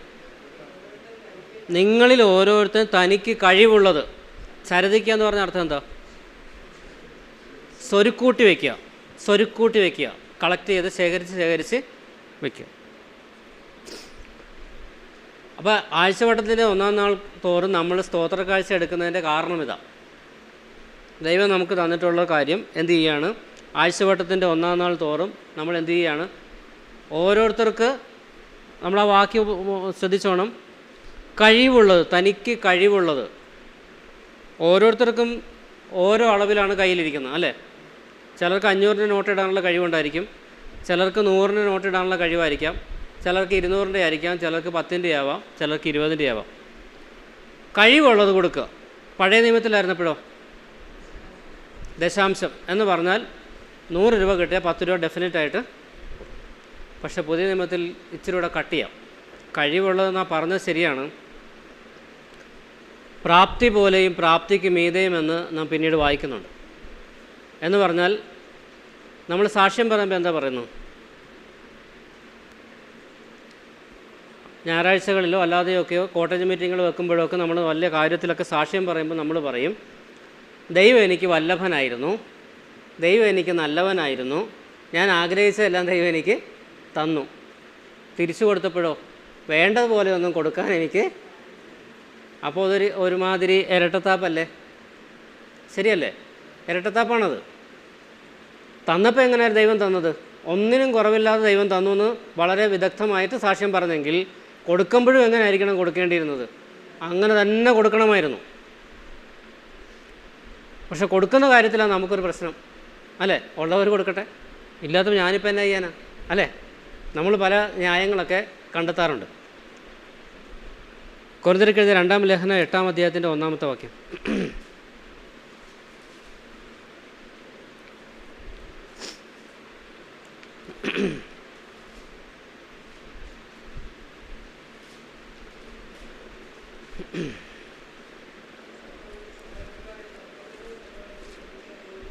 ആ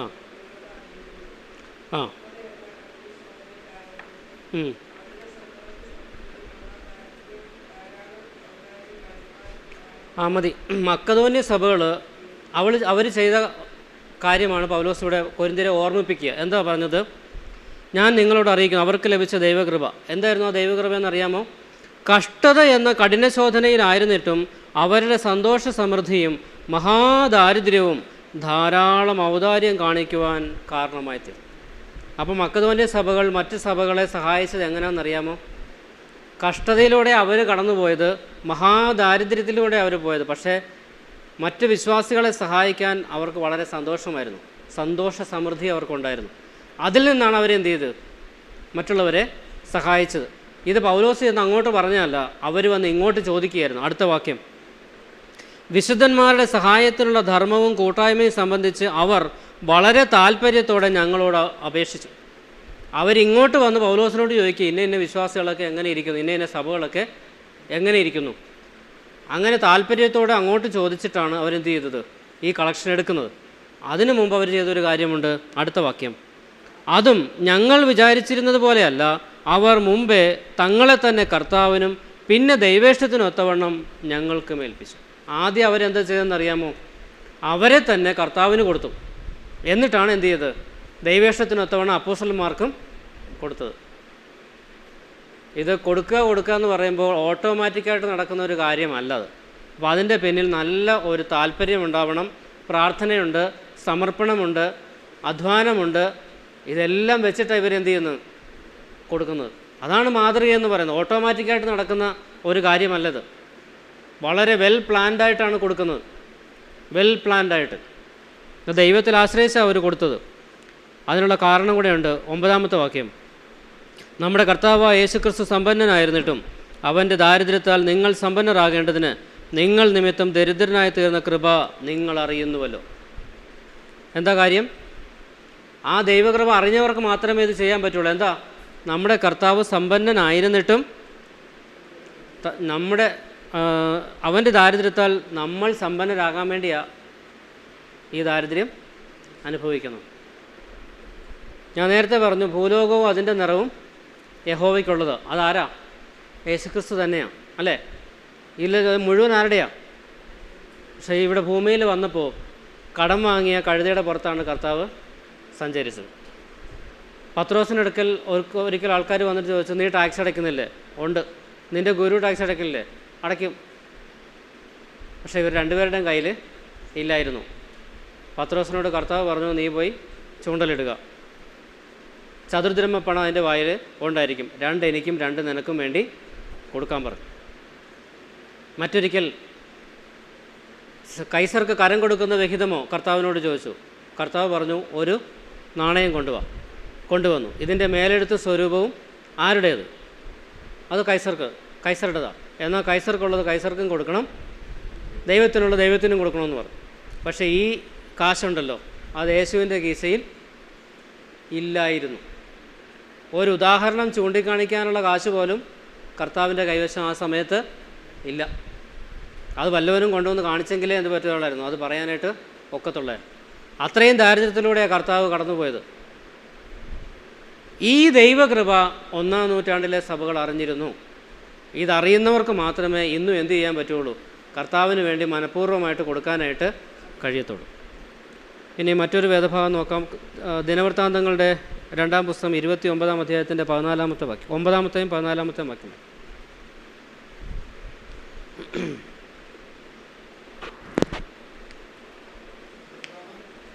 ദിനവൃത്താന്തങ്ങളുടെ 2-ാം പുസ്തകം 29-ാം അധ്യായം 9-ാമത്തെയും 14-ാമത്തെയും വാക്യം.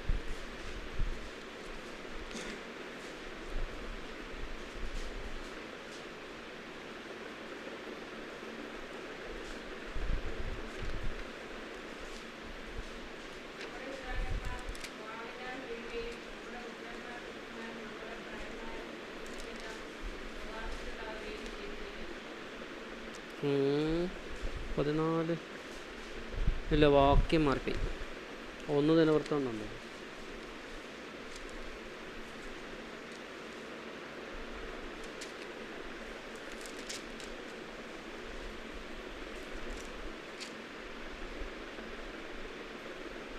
ആ 1 ദിനവൃത്താന്തം 29-9.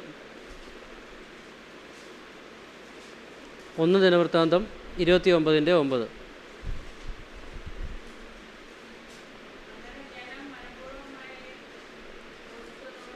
ആ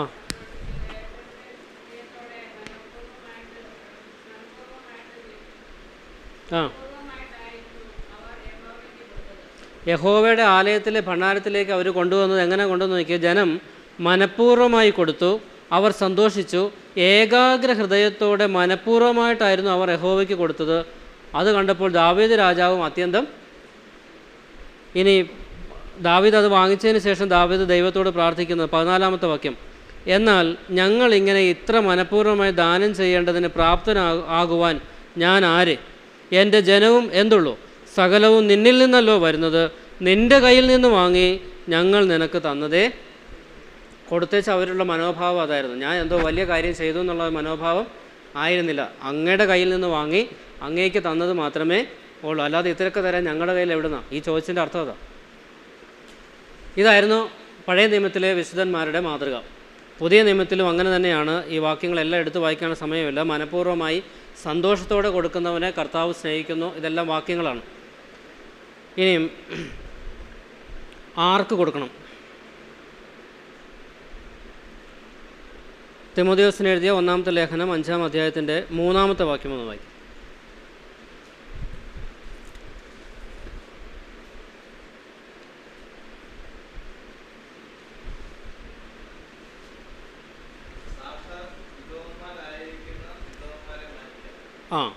അതേ അധ്യായം തന്നെ 16-ാമത്തെ വാക്യം കൂടെ.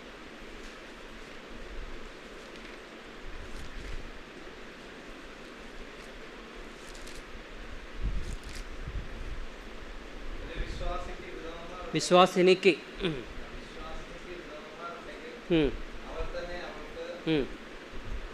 മുട്ടു തീർക്കട്ടെ, സഭയ്ക്ക് ഭാരം വരരുത്, ആയവർക്ക് മുട്ടു തീർക്കുവാനുണ്ടല്ലോ എന്ന് പറഞ്ഞാൽ, ഒരു വിധവയായ ഒരു ഉദാഹരണം പെട്ടെന്ന് പറഞ്ഞാൽ മതി. നവമിക്ക് രൂത്ത് എന്ന് പറയുന്ന ഒരു വിധവയുണ്ടായിരുന്നു.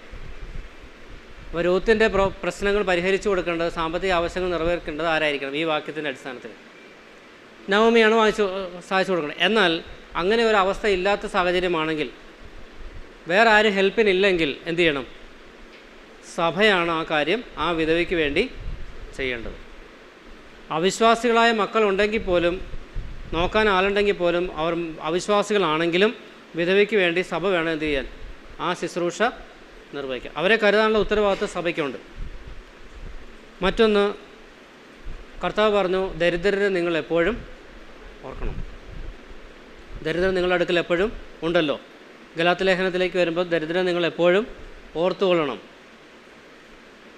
അപ്പോൾ ദാരിദ്ര്യത്തിൽ കഴിയുന്ന ഏതൊരാളെയും നമുക്ക് എന്ത് ചെയ്യാം, കർത്താവിൻ്റെ നാമത്തിൽ സഹായിക്കാനുള്ള മനസ്സ് എല്ലായ്പ്പോഴും നമുക്ക് ഉണ്ടായിരിക്കണം. അത് അവിശ്വാസിക്കുമാവാം, വിശ്വാസിക്കുമാവാം. ഇനിയും ഗലാത്യ ലേഖനം 6-ാം അധ്യായത്തിൻ്റെ 10-ാമത്തെ വാക്യം ഒന്ന് വായിക്കും.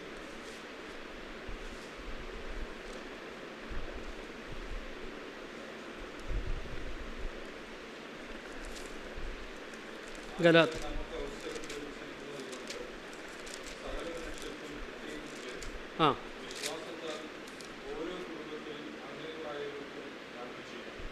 ഓക്കെ.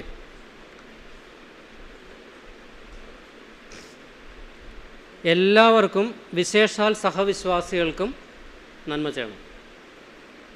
ആർക്ക് വേണേൽ കൊടുക്കാം, ആവശ്യത്തിലിരിക്കുന്ന ആരെ വേണേലും എന്ത് ചെയ്യാം, സഹായിക്കാം. വിശേഷാൽ വിശ്വാസികൾക്ക് നന്മ ചെയ്യണം. കാരണം എന്താ, കർത്താവ് പറഞ്ഞു, ദുഷ്ടൻ്റെ മേലും നീതിമാൻ്റെ മേലും ഞാൻ എൻ്റെ മഴയെ. അല്ലാതെ വിശ്വാസിക്ക് വേണ്ടി മാത്രമാണോ മഴയും മഞ്ഞും വെയിലും ചൂടും തണുപ്പും?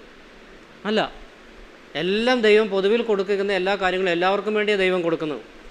അവൻ ദുഷ്ടനാണെന്നും ദൈവത്തിൽ വിശ്വസിക്കാത്തവനാണെന്നും ദൈവത്തെ തള്ളിപ്പറയുന്നവനാണെന്നും ദൈവത്തെ മാനിക്കാത്തവനാണെന്നും ഒക്കെ ദൈവത്തിന് അറിയാം. എന്നിട്ടുമാണ് ദൈവം എന്ത് ചെയ്യുന്നത്, ഈ നന്മകളെല്ലാം അവന് കൊടുക്കുന്നത്. അപ്പം നമ്മൾ ആർക്കെങ്കിലും 10 രൂപ കൊടുക്കാൻ ആഗ്രഹിക്കുന്നെങ്കിൽ അയാൾക്ക് എവിടെ നിന്ന് കിട്ടുന്നു, എങ്ങനെ കിട്ടുന്നു, അയാൾ എന്ത് ചെയ്യും ഈ പൈസ കൊണ്ട്, ഇതൊന്നും നമ്മൾ നോക്കേണ്ട കാര്യമില്ല. അവൻ ആവശ്യത്തിലിരിക്കുന്നവനാണെന്ന് കണ്ടാൽ എന്ത് ചെയ്തോണം, കൊടുത്തോളണം. അതാ നിയമം. ഈ പൈസ കൊണ്ട് അവൻ എന്ത് ചെയ്യുന്നു എന്നുള്ളത് നമ്മുടെ വിഷയമല്ല. നിന്നോട് ചോദിക്കുന്ന ഏവനും കൊടുക്കുക. ഇതാ കർത്താവ് പറഞ്ഞേക്കുന്നു. ഇനിയും 6:6, ഗലാത്യ ലേഖനം 6:6, വചനം പഠിക്കുന്നവൻ പഠിപ്പിക്കുന്നവന് എല്ലാ നന്മയിലും ഓഹരി കൊടുക്കണം. ഇത് ഞാൻ പറയുമ്പോൾ വേറെയാ പ്രശ്നം, പക്ഷെ പറയാതിരിക്കാൻ നിവൃത്തിയില്ലല്ലോ. ഇവിടെ നിൽക്കുന്ന ആളുടെ നോക്കണ്ട, ഇവിടെ ആര് നിന്നാലും പ്രശ്നമില്ല. ആര് നിന്നാലും വചനം പഠിപ്പിക്കുന്ന ആളാണ്. അപ്പോൾ പഠിക്കുന്ന വ്യക്തി എന്ത് ചെയ്തോണം, കാരണം വചനം അങ്ങനെ പറയുന്നത്, പഠിപ്പിക്കുന്ന വ്യക്തിക്ക് എല്ലാ നന്മയിലും ഓഹരി കൊടുക്കണം. എല്ലാ നന്മയും നേരത്തെ ഞാൻ പറഞ്ഞു, ആരാ തരുന്നത്? എല്ലാ നല്ല ദാനവും തികഞ്ഞ വരമൊക്കെയും സ്വർഗത്തിൽ നിന്ന് വെളിച്ചങ്ങളുടെ പിതാവായെങ്കിൽ നിന്ന് തന്നെ വരുന്നു. അപ്പോൾ എല്ലാം തരുന്നത് ദൈവമാണ്. അങ്ങനെയാണെങ്കിൽ പഠിക്കുന്നവൻ എന്ത് ചെയ്യണം, എല്ലാ നന്മയിലും ഓഹരി കൊടുക്കണം. അതെങ്ങനെ വേണേൽ കൊടുക്കാം, അത് കൊടുക്കുന്നവൻ്റെ ഇഷ്ടമാണ്, പക്ഷെ കൊടുക്കാൻ ബാധ്യസ്ഥനാണ്. പിന്നെ നമുക്കറിയാവുന്ന കാര്യമാണ്, ദൈവദാസന്മാർക്ക് സുവിശേഷകന്മാർക്ക് എന്ത് ചെയ്യാം, കൊടുക്കണം. സഭയ്ക്ക് കൊടുക്കുന്നത് കൂടാതെ വ്യക്തിപരമായിട്ടും എന്ത് ചെയ്യണം. അതിനെന്താ തെളിവുണ്ട്? ഫിലിപ്പ് ലേഖനം 4-ാം അധ്യായത്തിലേക്ക് വരാം. ഫിലിപ്പ് ലേഖനം 4-ാം അധ്യായം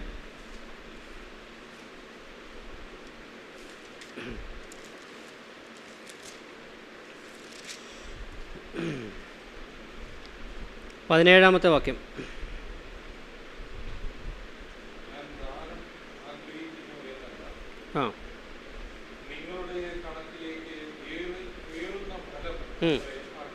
ഓക്കെ, 18-ാമത്തെ വാക്യം കൂടെ.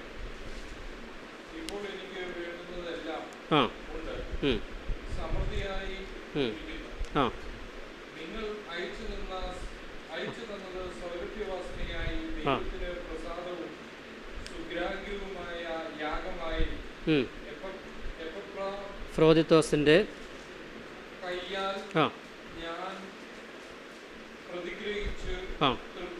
ഓക്കെ, ഫിലിപ്പിയരോട് പറയുകയാണ്, നിങ്ങൾ എനിക്ക് എൻ്റെ ബുദ്ധിമുട്ടിന് നിങ്ങൾ എന്ത് ചെയ്തു, പൈസ അയച്ചു തന്നത് ദൈവത്തിൻ്റെ സൗരഭ്യവാസനയായ ഒരു യാഗമായിട്ടാണ് പരിഗണിക്കപ്പെട്ടിരിക്കുന്നത് എന്ന് പറഞ്ഞതിൻ്റെ അർത്ഥം, ദൈവദാസന്മാർക്ക് അല്ലെങ്കിൽ സുവിശേഷ വേലയുടെ മഹത്വത്തിനായി കർത്താവിൻ്റെ വേലയ്ക്ക് വേണ്ടി കൊടുക്കുമ്പോൾ അതൊരു യാഗ അർപ്പണമായിട്ടാണ് ദൈവം അതിനെ പരിഗണിക്കുന്നത്.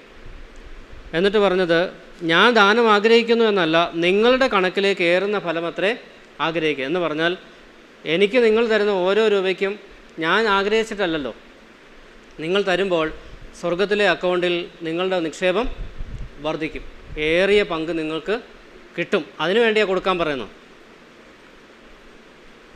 15-ാമത്തെ വാക്യത്തിൽ, ഫിലിപ്പിയരെ സുവിശേഷ ഘോഷണത്തിൻ്റെ ആരംഭത്തിൽ ഞാൻ മക്കതോന്യയിൽ നിന്ന് പുറപ്പെട്ടപ്പോൾ നിങ്ങൾ മാത്രമല്ലാതെ ഒരു സഭയും വരവ് ചെലവ് കാര്യത്തിൽ എന്നോട് കൂട്ടായ്മ കാണിച്ചില്ല എന്ന് നിങ്ങളും അറിയുന്നു.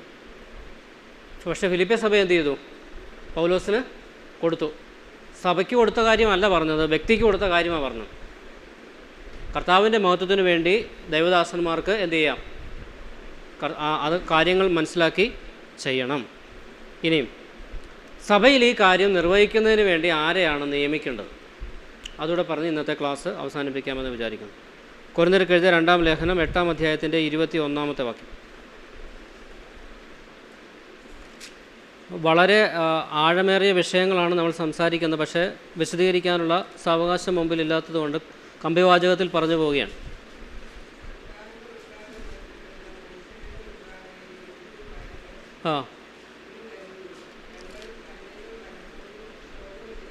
മതി.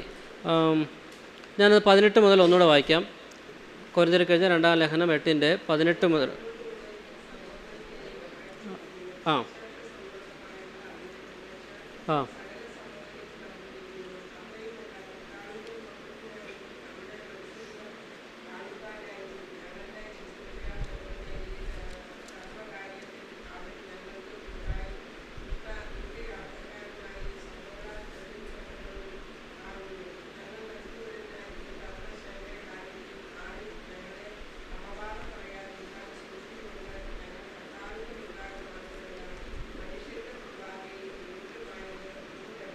മതി.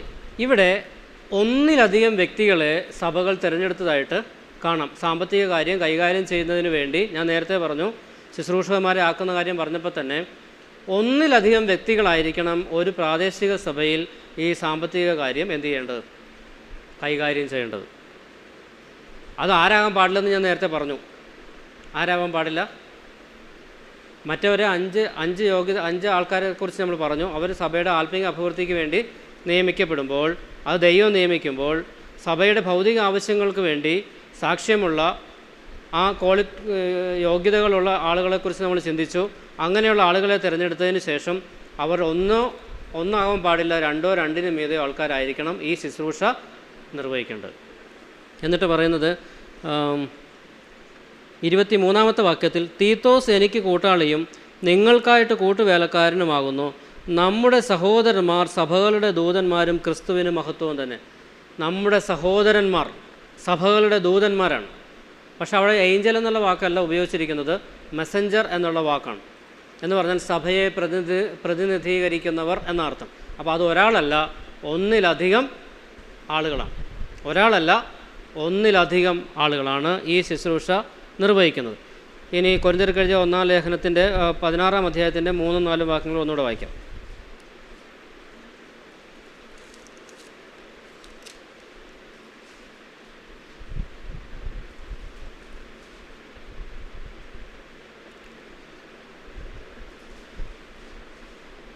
ഞാൻ എത്തിയ ശേഷം നിങ്ങളുടെ ധർമ്മം യെരുശലേമിലേക്ക് കൊണ്ടുപോകുവാൻ നിങ്ങൾക്ക് സമ്മതമുള്ളവരെ ഞാൻ എഴുത്തോടുകൂടെ അയക്കും. അവിടെയും സെലക്ട് തിരഞ്ഞെടുക്കപ്പെട്ട ഒന്നിലധികം ആളുകൾ ആണ് എന്ത് ചെയ്തത്? ഈ സാമ്പത്തിക കാര്യവുമായിട്ട് പോകുന്നത്. 3-ാമത്തെ വാക്യം, ഞാൻ എത്തിയ ശേഷം അത് വായിച്ചു. ഞാനും പോകുവാൻ തക്കവണ്ണം അത് യോഗ്യമായിരുന്നാൽ അവർക്ക് എന്നോടുകൂടെ പോരാം. അവന് എന്നോടുകൂടെ പോരാമെന്നല്ല, പിന്നെന്താ? ഈ തിരഞ്ഞെടുക്കപ്പെട്ട അവർക്ക് എന്നോടുകൂടെ. ഈ 2 വാക്യങ്ങളിൽ നിന്ന് പ്ലൂറലാണ്, ബഹുവചന രൂപത്തിലാണ് ഉപയോഗിച്ചിരിക്കുന്നതെന്ന് മനസ്സിലാക്കാൻ കഴിയും. അപ്പോൾ ഒരാളല്ല, ഒന്നിലധികം ആളുകളാണ് ഈ കാര്യം കൈകാര്യം ചെയ്യേണ്ടത്.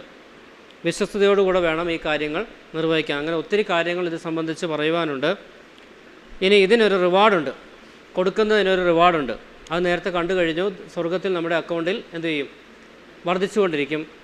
കർത്താവ് തന്നെ മത്തായി സുവിശേഷം 6-ാം അധ്യായത്തിൽ അത് പറഞ്ഞു. എന്ത് പറഞ്ഞു? മത്തായി സുവിശേഷം 6-ാം അധ്യായം 19-ാമത്തെ വാക്യം ഒന്ന് വായിക്കാം.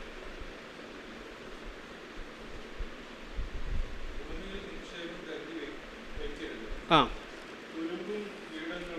ആ ആ ആ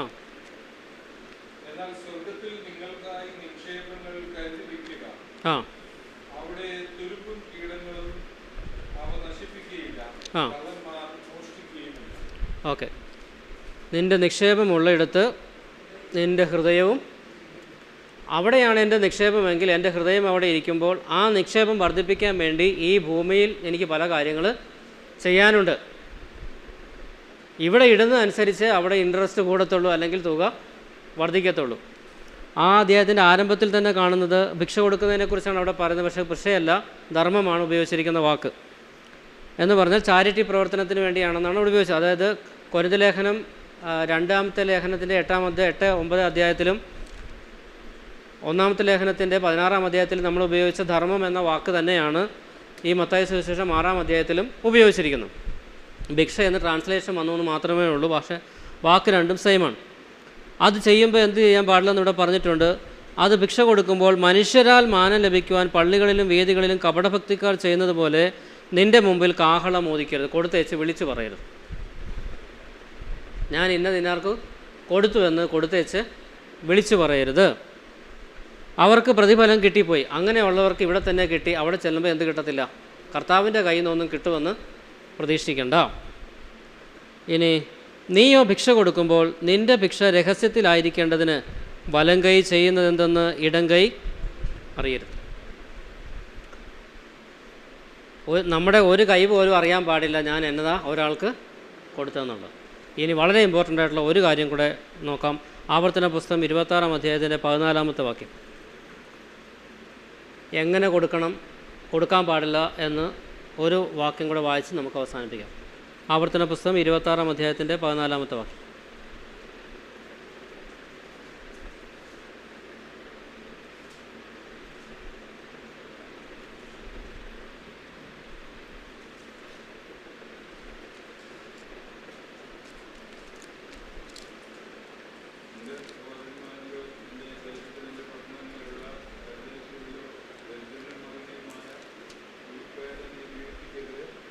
അല്ലല്ല, 26-14. എൻ്റെ ദുഃഖത്തിൽ ഞാൻ അതിൽ നിന്ന് തിന്നിട്ടില്ല, അശുദ്ധനായിരുന്നപ്പോൾ ഞാൻ അതിലൊന്നും നീക്കി വെച്ചിട്ടില്ല, മരിച്ചവൻ അതിൽ നിന്ന് ഒന്നും കൊടുത്തിട്ടുമില്ല. ഞാൻ എൻ്റെ ദൈവമായ യഹോവയുടെ വാക്ക് കേട്ട് നീ എന്നോട് കൽപ്പിച്ചതുപോലെ ഒക്കെയും ചെയ്തിരിക്കുന്നു. 13-ാമത്തെ വാക്യം. നിൻ്റെ ദൈവമായ യഹോവയുടെ സന്നിധിയിൽ നീ പറയേണ്ടത് എന്തെന്നാൽ, നീ എന്നോട് കൽപ്പിച്ചിട്ടുള്ള കൽപ്പനപ്രകാരം ഒക്കെയും ഞാൻ വിശുദ്ധമായത് എൻ്റെ വീട്ടിൽ നിന്ന് കൊണ്ടുവന്ന് ലേവ്യനും പരദേശിക്കും അനാഥനും വിധവയ്ക്കും കൊടുത്തിരിക്കുന്നു. ഞാൻ നിൻ്റെ കൽപ്പന ലംഘിക്കുകയോ മറന്നു കളയുകയോ.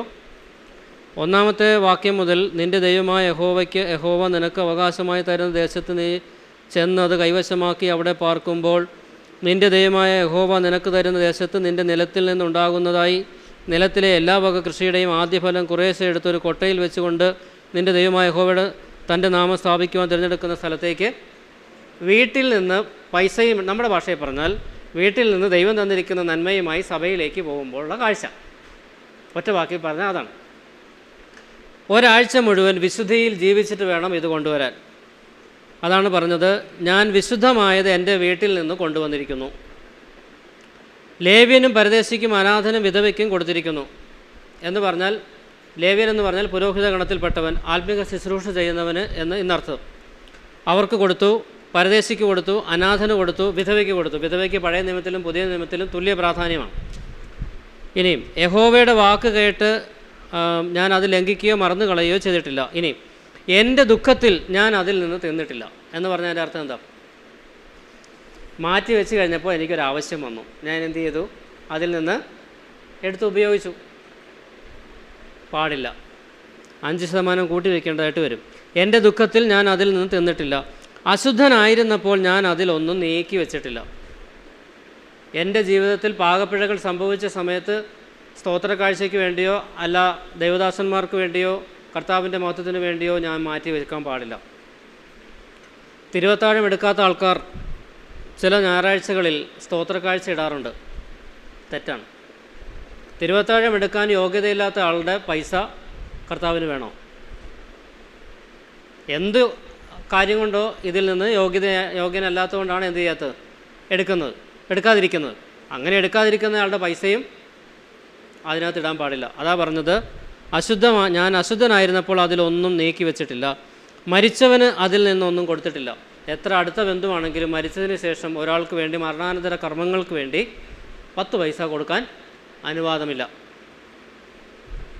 ഞാൻ എൻ്റെ ദൈവമായ യഹോവയുടെ വാക്ക് കേട്ട് നീ എന്നോട് കൽപ്പിച്ചതുപോലെ ഒക്കെയും ചെയ്തിരിക്കും. അപ്പോൾ അങ്ങനെ കൽപ്പന അനുസരിച്ച് ജീവിച്ചതിന് ശേഷമായിരിക്കണം ഈ പൈസ കർത്താവിന് കൊടുക്കേണ്ടത്. അല്ലാതെ വെറുതെ കൊണ്ടുവന്ന് കൊടുത്തിട്ട് ദൈവം വാങ്ങിച്ചു എന്ന് വിചാരിച്ചിട്ട് പോകരുത്. അപ്പോൾ 2 കാര്യങ്ങളാണ് നമ്മളിന്ന് ചിന്തിച്ചത്. ഡീക്കന്മാരുടെ തിരഞ്ഞെടുപ്പ്, അവരുടെ യോഗ്യത, അവരുടെ ശുശ്രൂഷ, സഭയുടെ സാമ്പത്തിക കാര്യങ്ങൾ, വിശ്വാസി എങ്ങനെയാണ് കൊടുക്കേണ്ടത്, ആർക്ക് കൊടുക്കണം, എന്തുമാത്രം കൊടുക്കണം, കൊടുക്കുന്നതുകൊണ്ടുള്ള നന്മ എന്താണ്. ഇത്രയും കാര്യങ്ങളാണ് നമ്മൾ ഈ സമയം കൊണ്ട് ചിന്തിച്ചത്. കേട്ട വചനങ്ങളുടെ അടിസ്ഥാനത്തിൽ ജീവിതങ്ങളെ പരിശോധിച്ച് തുടർന്നുള്ള ദിവസങ്ങളിൽ നമുക്ക് കർത്താവിൻ്റെ മഹത്വത്തിനായിട്ട് ജീവിക്കാം. ദൈവം നമ്മെ സഹായിക്കട്ടെ. ദൈവനാമം വാഴ്ത്തപ്പെടുമാറാകട്ടെ.